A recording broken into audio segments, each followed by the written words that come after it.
Medical physiology lectures. आज हम पढ़ेंगे प्रोटीन यूरिया के बारे में। प्रोटीन यूरिया मतलब प्रोटीन का यूरिन में प्रेजेंट हो जाना अपनी नॉर्मल मात्रा से अधिक।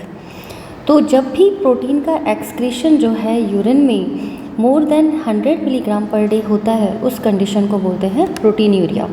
यानी when excretion of proteins in urine is more than 100 milligram per day is known as protein urea.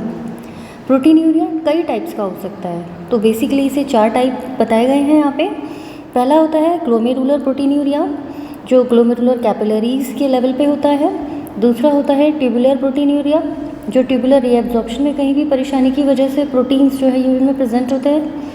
तीसरा है ओवरफ्लो प्रोटीन यूरिया, ये कहीं ना कहीं ट्यूबुलर प्रोटीन यूरिया के ही साथ मर्ज होता है। और चौथा है नेफ्रोजेनिक प्रोटीन यूरिया, यानी नेफ्रॉन्स के लेवल पे जब ट्यूबुलर डैमेज होता है सेल्स का, तो उसकी वजह से कुछ रिलीज़ होते हैं एंजाइम्स, जिसकी वजह से होता है। तो एक छोटा सा एक्सप्लेनेशन है और इसके ऊपर कई बार शॉर्ट नोट पूछ लिया जाता है, वाइवा वॉइस क्वेश्चन आते हैं। तो glomerular protein urea, so it occurs when glomerular permeability increase. तो ग्लोमेरुलर कैपिलरीज की जब परमेबिलिटी बढ़ जाती है, यानी जब वहाँ ग्लोमेरुलर फिल्ट्रेट में यानी अल्ट्रा फिल्ट्रेट में एल्ब्यूमिन के साथ अदर प्रोटीन्स भी फिल्टर होके बाहर आने लग जाते हैं, सो उस कंडीशन को बोलते हैं glomerular proteinuria, when albumin and other large proteins to be filtered. दूसरा होता है ट्यूबुलर प्रोटीन यूरिया, जब low molecular weight proteins present in glomerular filtrate.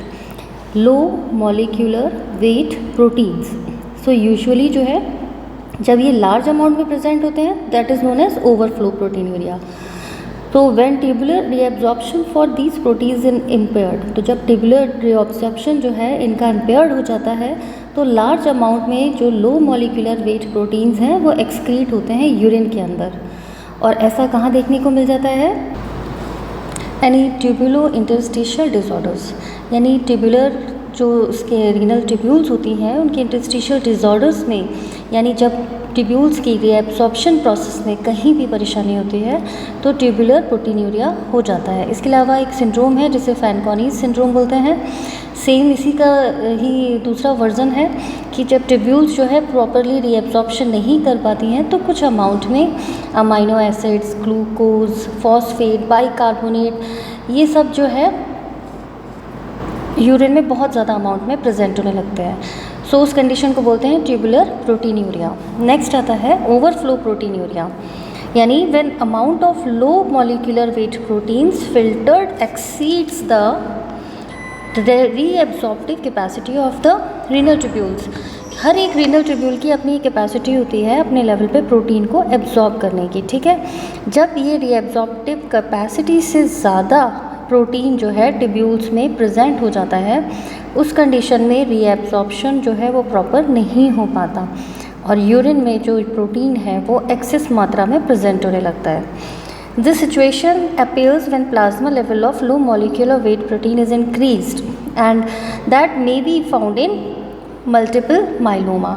So multiple myeloma is a cancerous condition और इस condition के अंदर जो है वो कई बार देखा जाता है कि लो मॉलिक्यूलर वेट प्रोटीन्स जो है वो प्रेजेंट होने लग जाते हैं सबसे ज़्यादा लेवल में ब्लड में।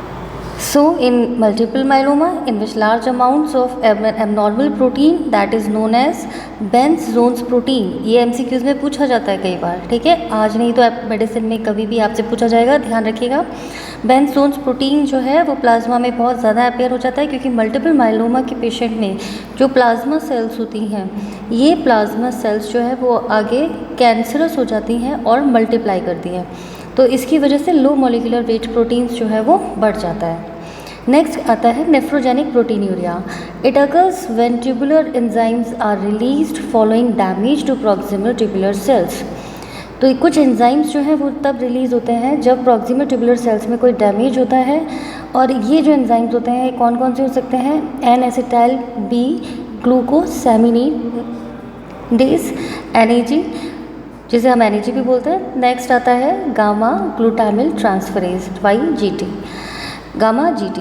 तो ये कुछ टाइप के जो प्रोटीन यूरिया के केसेस हैं कि टाइप्स हैं कि ये किस वजह से प्रोटीन यूरिया जो है होता है और क्या क्या कारण हो सकते हैं प्रोटीनूरिया होने के।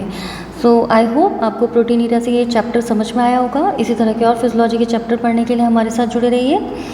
Please like and subscribe my channel. Wish you all the best, good luck to you. मेरे नोट्स टेलीग्राम लिंक पे अवेलेबल हैं, आप वहाँ ज्वाइन कर सकते हैं। Thank you, good luck to you.